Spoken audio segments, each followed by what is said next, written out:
Hello friend, today I am going to discuss application of Gauss law. तो application of Gauss law में पहला जो है वो कौन सा है? पहला क्या है? इलेक्ट्रिक फील्ड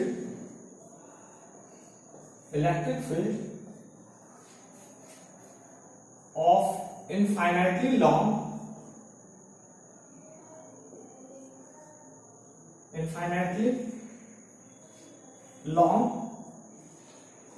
straight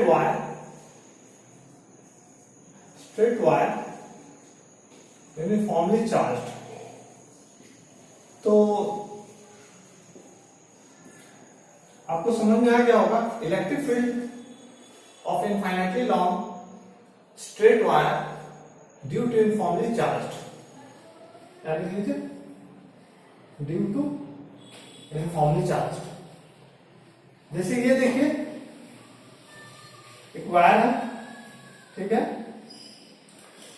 तो ये वायर इनफाइनाइटली लॉन्ग है, तो इनफाइनाइटली लॉन्ग है, हमें निकालना क्या है, इलेक्ट्रिक फील्ड। तो मान लीजिए कोई पॉइंट P है, ठीक है, तो इस P पॉइंट पर हम क्या करते हैं, एक स्मॉल एलिमेंट इधर लेते हैं, एक स्मॉल एलिमेंट इधर लेते हैं, ठीक है। तो इस स्मॉल एलिमेंट के द्वारा इस P पॉइंट पर इलेक्ट्रिक फील्ड इस डायरेक्शन में होगा, ठीक है। इस एलिमेंट्री एलिमेंट जो मान लीजिए P1 एंड P2 जो है दो एलिमेंट लिए हैं, ठीक है, P1 P2 is the two element we are taking of the infinitely long straight wire. तो जब ये दो एलिमेंट लेते हैं तो इसके द्वारा इलेक्ट्रिक फील्ड इस डायरेक्शन में होगा, इसके द्वारा इलेक्ट्रिक फील्ड इस डायरेक्शन में होगा, ठीक है। लेकिन देखा क्या गया कि ये जो इलेक्ट्रिक फील्ड है ड्यू टू P1, मान लीजिए E1 बोल देते हैं, इसके द्वारा P2 के द्वारा जो इलेक्ट्रिक फील्ड होगा E2, ठीक है। इसका एक कंपोनेंट इस डायरेक्शन में होगा, दूसरा कंपोनेंट इधर होगा, किसका, E1 का। E2 का भी एक कंपोनेंट इस डायरेक्शन में होगा, एक कंपोनेंट इस डायरेक्शन में। तो E2 का जो वर्टिकल कंपोनेंट है, मान लीजिए जो P पॉइंट है वो हमारा, मान लीजिए हमारा रेडियल R, रेडियल पोजीशन हमने लिया R पर, तो इसको रेडियस वेक्टर भी बोल सकते हैं, ठीक है। तो यहां से हमारा क्या होगा कि इसका दो कंपोनेंट है, एक हॉरिजॉन्टल दूसरा वर्टिकल, इसका भी एक हॉरिजॉन्टल दूसरा वर्टिकल, वर्टिकल एक दूसरे को कैंसिल आउट कर देगा, ठीक है। क्योंकि इनफाइनाइटली लॉन्ग स्ट्रेट हमने ड्यू टू सिमेट्री, हमने जो चार्ज एलिमेंट लिया है वो ड्यू टू सिमेट्री लिया है, तो जो मैग्नीट्यूड जनरेट इसके द्वारा होगा सेम मैग्नीट्यूड अपर चार्ज के द्वारा होगा। तो वर्टिकल एक दूसरे को कैंसिल करते जाएगा, हॉरिजॉन्टल क्या होगा, सम होता चला जाएगा, हॉरिजॉन्टल क्या होगा, सम होता चला जाएगा। तो क्या लिख सकते हैं, इलेक्ट्रिक फील्ड जो होगा वो हमारा क्या होगा, सम हो जाएगा, इसका हॉरिजॉन्टल का सम होता चला जाएगा। तो हॉरिजॉन्टल में कितना होगा, तो हॉरिजॉन्टल में निकालने के लिए सबसे पहले क्या करते हैं, गॉसियन सरफेस बनाते हैं, ठीक, क्या बनाते हैं, एक गॉसियन सरफेस। तो जैसे ये देखिए इनफाइनाइटली लॉन्ग स्ट्रेट वायर, उसी को मैंने यहां लिखा है, ड्रॉ किया, और इसको हम एक गॉसियन सरफेस बना लिए। गॉसियन सरफेस बनाते हैं किस लिए, किसी भी पॉइंट पर निकालना रहता है तो उसको हम लोग क्या करते हैं, charge enclose by the Gaussian surface करते हैं, और उस गॉसियन सरफेस के थ्रू हम लोग इलेक्ट्रिक फील्ड बता पाते हैं। मान लीजिए हमारा ये गॉसियन सरफेस है, ये जो हमने ड्रॉ किया ये हमारा गॉसियन सरफेस है। तो गॉस लॉ ये क्या है, ये सिमेट्री है, ये हमारा रेडियस R है, ठीक है, तो ये भी R है। तो अभी हम क्या करते हैं, यहां पर जो हमारा P पॉइंट था जिसपे इलेक्ट्रिक फील्ड आउटवर्ड डायरेक्शन में थे, ठीक है, तो इलेक्ट्रिक फील्ड आउटवर्ड डायरेक्शन में थे, तो हम क्या करेंगे कि जो हमारे यहाँ पर तीन सरफेस है, सरफेस 1, सरफेस 2 और एक कर्व सरफेस है। तो 1 और 2 के द्वारा क्या होगा, flux due to 1 and 2, flux due to 1 equal to क्या लिख सकते हैं, E इंटू डेल्टा S1, ठीक है, जिसका वैल्यू 0 हो जाएगा। क्यों 0 हो जाएगा, इलेक्ट्रिक फील्ड हमारा इस डायरेक्शन में है। अगर यहां पर हम लोग अगर छोटा सा पार्ट लेते हैं तो गॉसियन सरफेस पर हमारा यूनिट वेक्टर का नॉर्मली आउटवर्ड होगा। तो नॉर्मली आउटवर्ड होगा, जैसे सरफेस 1 की बात करते हैं तो सरफेस 1 पर अगर लेते हैं तो यहां पर हमारा क्या हो जाएगा, ये एन के आउटवर्ड हो जाएगा। और हमारा इलेक्ट्रिक फील्ड इस डायरेक्शन में है तो एन कैप और इलेक्ट्रिक फील्ड के बीच का एंगल आ जाएगा 90 डिग्री। तो जो हमारा cos 90 का वैल्यू होता है वो 0 होता है। तो जैसे हम लोग लिख सकते हैं E डेल्टा S1 cos 90 होगा, क्योंकि यहाँ पर एन कैप आउटवर्ड जाएगा, इलेक्ट्रिक फील्ड का डायरेक्शन इस डायरेक्शन में रेडियल है, तो रेडियल और नॉर्मल के बीच का एंगल कितना होगा, 90 डिग्री। तो फ्लक्स का वैल्यू क्या आ जाएगा, 0। उसी तरह से हमारा सिमिलरली φ2 का भी सेम कंडीशन होगा, लिख सकते हैं ना, ठीक है। तो यहां भी हमारा 0 हो जाएगा। अब हमारा मेन है φ3 जो है हमारा फ्लक्स क्या होगा, तो φ3 हम बोलेंगे कि E vector dot delta S3 vector. तो अगर हम बात करते हैं कि टोटल अगर छोटे छोटे स्मॉल एलिमेंट अगर हम ऐड करते जाते हैं, ठीक है, मान लीजिए डेल्टा S1 एक छोटा सा डेल्टा S3 यहां लेते हैं तो आउटवर्ड जाएगा ना, यूनिट वेक्टर आउटवर्ड जाएगा। तो यूनिट वेक्टर अगर आउटवर्ड जाएगा तो टोटल कर्व सरफेस का अगर एरिया ले लेते हैं, अगर मान लीजिए लेंथ ऑफ द सिलेंडर है ये हमारा L है, क्या है L, तो length of the cylinder L है तो उसका सरफेस एरिया कितना हो जाएगा, 2 पाई RL। तो हम लोग लिख सकते हैं E इंटू 2 पाई RL लिख सकते हैं। तो ये हमारा φ3 हो गया। अगर हम बात करते हैं टोटल फ्लक्स की, तो total flux is nothing but हमारा φ1 plus φ2 plus φ3, 0 plus 0 plus E into 2 pi RL।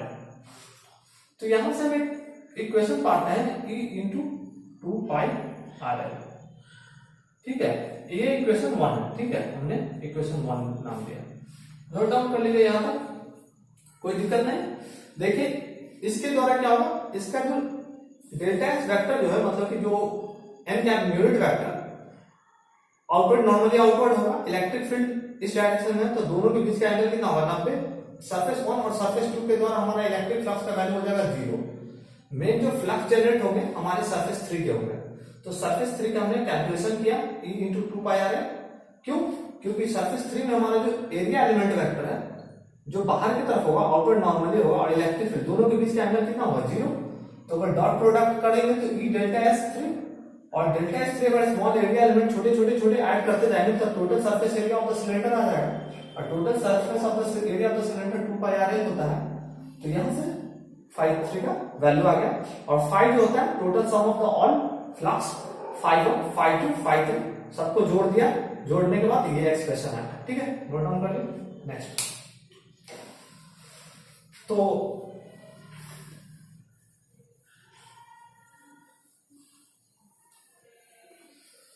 जो हमने जो लिखा है यहां पर, मान लीजिए इसका जो एक कंपोनेंट होगा, मान लीजिए थीटा है, तो ये हमारा क्या हो जाएगा, कुछ नहीं, इसका जो कंपोनेंट होगा E2 cos थीटा, और इसका जो कंपोनेंट होगा E1 cos थीटा, क्योंकि थीटा दोनों, क्योंकि ड्यू टू साइमेट्री थीटा इधर भी सेम ही होगा, ठीक है, दोनों सेम। और E1 E2 का मैग्नीट्यूड भी सेम होगा, क्योंकि मैंने एरिया एलिमेंट जो है साइमेट्रिक लिया है, ठीक है। E1 तो हमारे नेट क्या होंगे, सम होते चले जाएंगे इलेक्ट्रिक फील्ड। अगर यहाँ का लिया, यहाँ का लिया, मान लीजिए हमने स्मॉल एलिमेंट इस जगह पर लिया, सेम उसके नीचे वाले एलिमेंट का, तो वर्टिकल एक दूसरे को कैंसिल करते चले जाएंगे, हॉरिजॉन्टल ऐड होते चला जाएगा, ठीक है।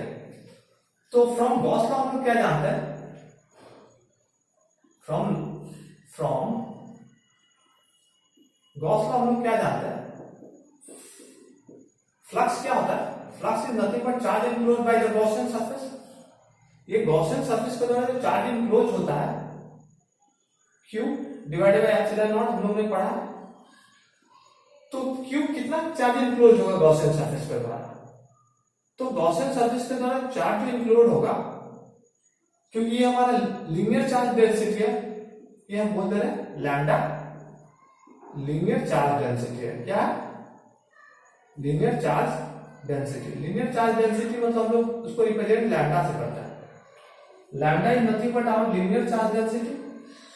ठीक है, लीनियर चार्ज डेंसिटी। तो आप देखते रहिएगा। तो हम लोग क्या जानते हैं? Lambda is nothing but Q upon L। तो यहां से हम लोग लिख सकते हैं Q equal to lambda into L। अगर Q equal to lambda into L अगर यहाँ पर पुट कर देते तो क्या होगा? 5 equal to lambda L divided by epsilon naught. तो अब क्या हो गया? ये हमारा इक्वेशन 2 हो गया। अब इक्वेशन 1 और इक्वेशन 2 को बैलेंस कर देते हैं। तो इक्वेशन 1 और इक्वेशन 2 को बैलेंस करते हैं। Lambda L epsilon naught equal to E into 2 pi RL। ठीक है, यहां तक क्लियर है? तो यहां तक क्लियर है। L कट जाएगा, E equal to lambda upon 2 pi epsilon naught R आ जाएगा। E equal to lambda upon 2 pi epsilon naught R आ जाएगा। This is a very important result, you should remember. This is a very important result. E equal to lambda upon lambda is nothing but lambda is linear charge density. A linear charge density is nothing but it is the charge per unit length, charge per unit length Q by L। हम लोग ने flux में क्या जाना? Q जो है charge enclose by the Gaussian surface. Gaussian surface जो होता है, जहां पर साइमेट्री होते हैं वहां पर हम लोग गॉसियन सरफेस लगाकर तुरंत हम लोग इलेक्ट्रिक फील्ड निकाल लेते हैं। जहां पर अगर गॉसियन सरफेस नहीं लगता है वहां पर हम लोग ज्यादातर इंटीग्रेशन मेथड लगाते हैं या समेशन करते हैं। ठीक है, नोट डाउन कर लीजिए।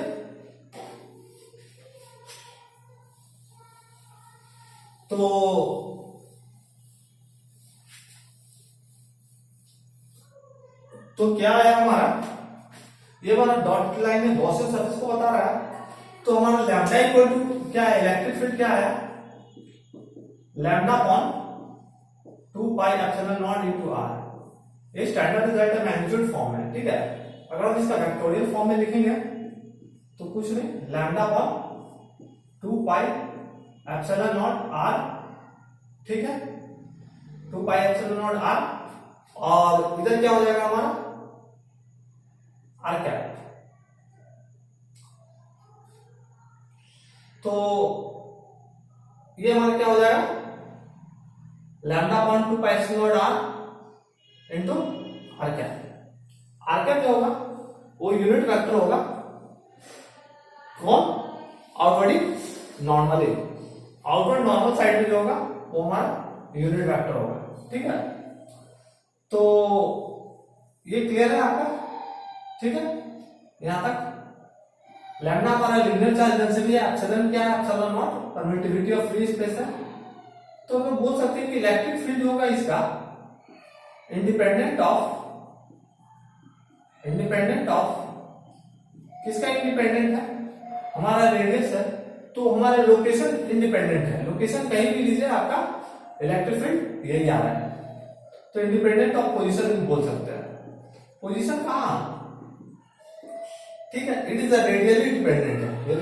ठीक है, तो आप मुझे नोट डाउन कर लीजिए।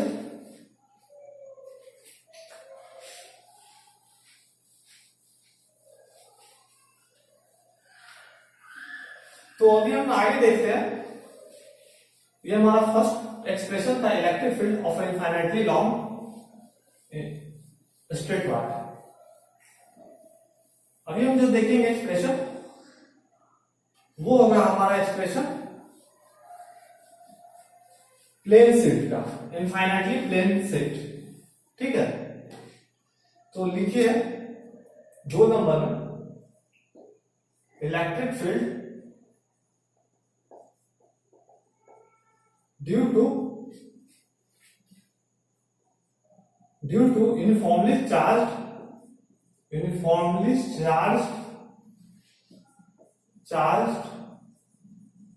infinitely प्लेन शीट, ठीक है।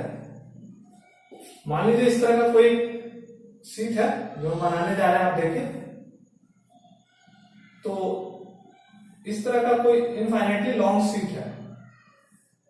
इस शीट से, और ये जो हमारा जो है इसको हम बोल दे रहे हैं सिग्मा, सरफेस चार्ज डेंसिटी से बोल रहे हैं, क्योंकि सभी जो है यूनिफॉर्मली चार्ज है, सरफेस चार्ज डेंसिटी, ठीक है। आप समझ रहे होंगे कि हमारे, लेकिन एक चीज और है, ये जो है इसके एक कोऑर्डिनेट होंगे इस डायरेक्शन में, जो कि x, ये हो गया y, और इसके परपेंडिकुलर कोऑर्डिनेट होंगे z। तो यूनिफॉर्मली इलेक्ट्रिक फील्ड होगा, तो अगर मान लीजिए ये प्लेन शीट है, इधर चार्ज है, इसके पीछे चार्ज है, इलेक्ट्रिक फील्ड इधर होंगे, सेम इधर भी होंगे। तो इलेक्ट्रिक फील्ड हमारा इधर भी होगा, ठीक है, और इलेक्ट्रिक फील्ड हमारा इधर भी होगा। y और z कंपोनेंट से हमको कोई लेना नहीं है, क्यों? क्योंकि हमारे मेनली जो है यूनिफॉर्मली चार्ज प्लेन शीट के सरफेस पर है, तो y और z जो है इंडिपेंडेंट हो जाएंगे, ठीक है। तो हम क्या करते हैं, यहां पर हम एक गॉसियन सरफेस लेते हैं as in the form of rectangular parallelepiped. तो अब देखिए हम क्या करते हैं।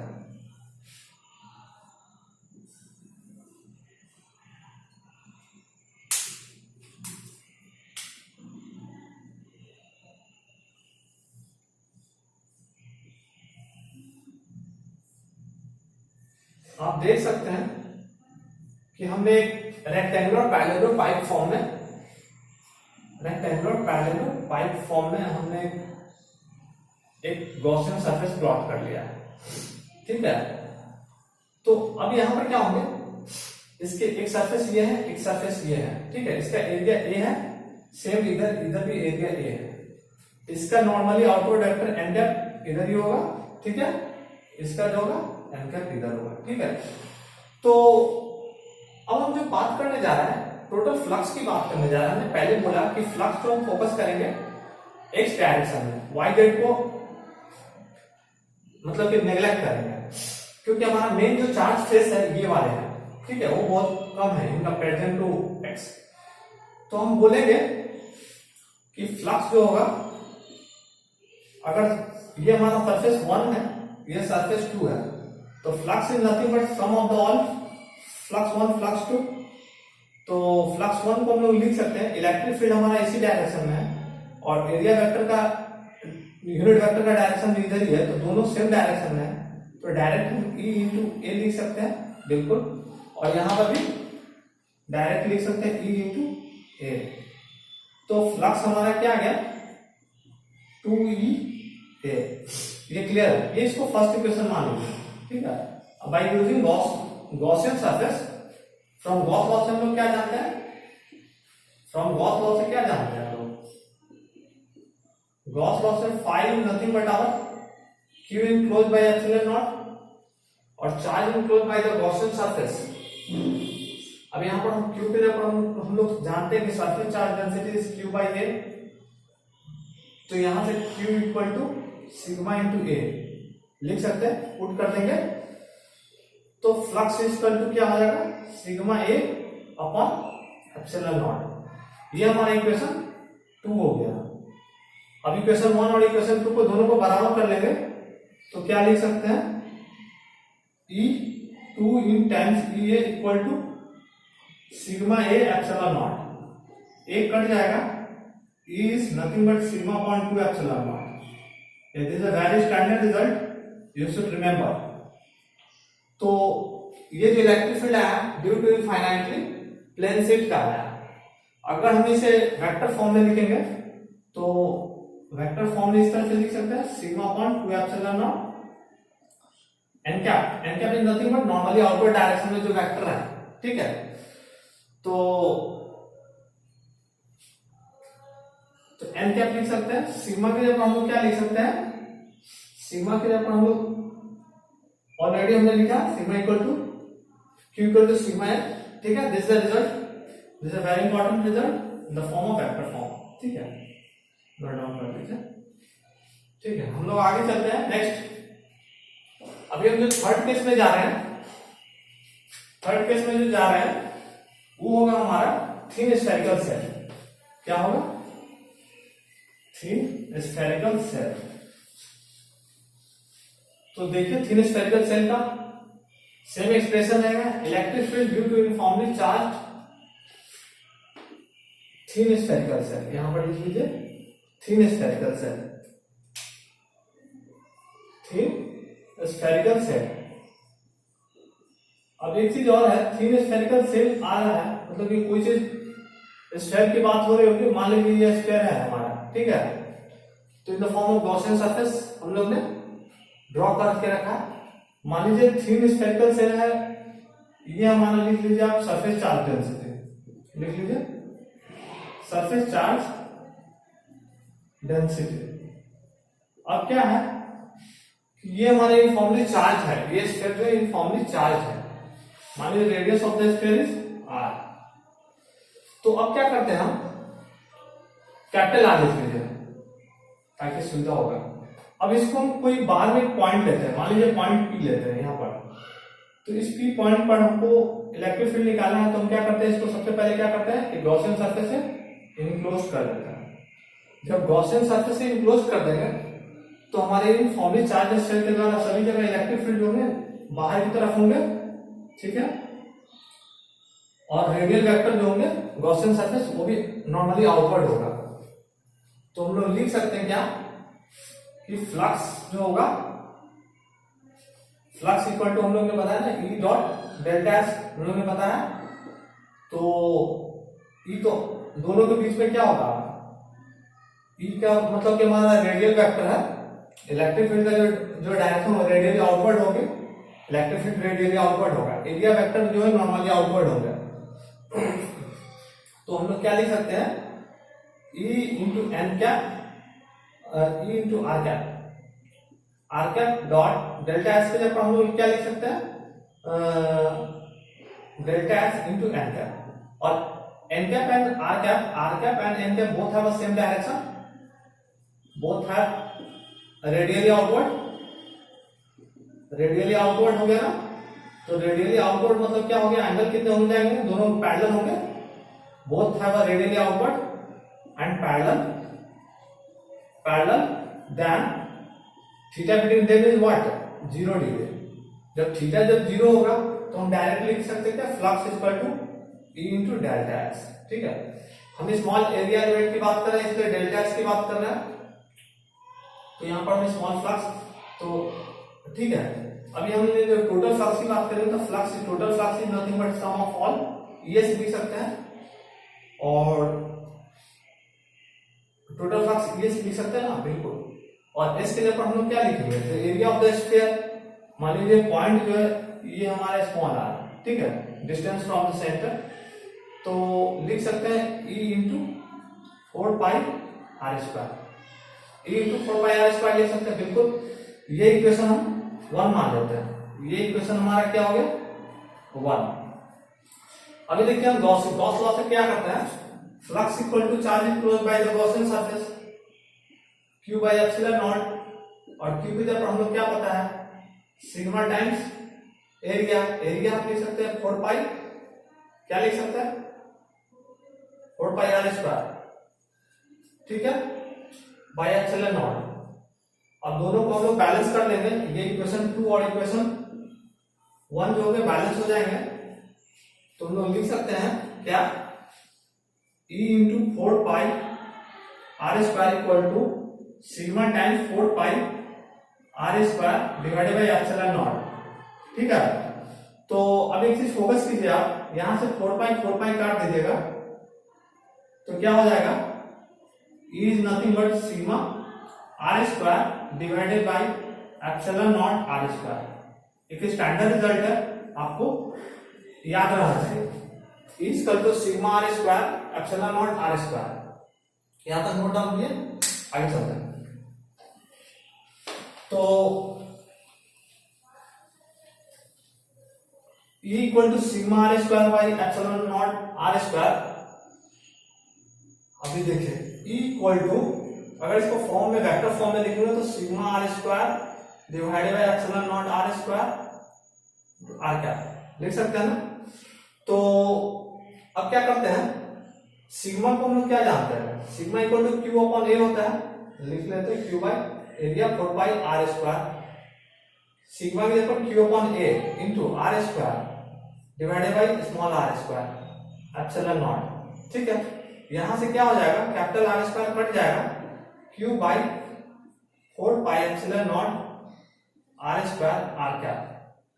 ये जो इलेक्ट्रिक फील्ड का एक्सप्रेशन आया in the form of vector, it is clear. ठीक है, तो आगे हम लोग चलते हैं। If we take the Gaussian surface inside, अगर ये जो पी जो पॉइंट था हमारा बाहर था, अगर हम पॉइंट अंदर लेते तो क्या होगा, तो देखिए अंदर लेंगे तो क्या होगा। ठीक है, केस 1 था इफ पी इज आउटसाइड, अगर पी आउटसाइड है तो क्या होगा, पी अब इनसाइड आता है तो देखिए क्या होता है। ये देखिए ये हमारा यूनिफॉर्मली चार्ज स्फीयर है, हम लोग ने पी पॉइंट जो है अंदर में ले लिया, एक पी पॉइंट हमारा अंदर आ गया, इसको हमने क्या कर दिया, गॉसियन सरफेस से इनक्लोज कर दिया। ठीक है, ये हमारा स्मॉल आर हो गया, ये हमारा कैपिटल आर हो गया। ठीक है, तो अगर हम बात करते हैं फ्लक्स की बात करते हैं, तो फ्लक्स इक्वल टू क्या होता है, E इंटू एस, तो E into 4 pi R square, ये तो क्लियर है। लेकिन अगर हम बात करते हैं गॉस लॉ से, phi equal to Q upon epsilon naught, तो गॉसियन सरफेस के द्वारा कोई चार्ज इनक्लोज है ही नहीं, क्योंकि हमारे चार्ज सरफेस जो है वो बाहर है। ठीक है, ये हमारा सरफेस चार्ज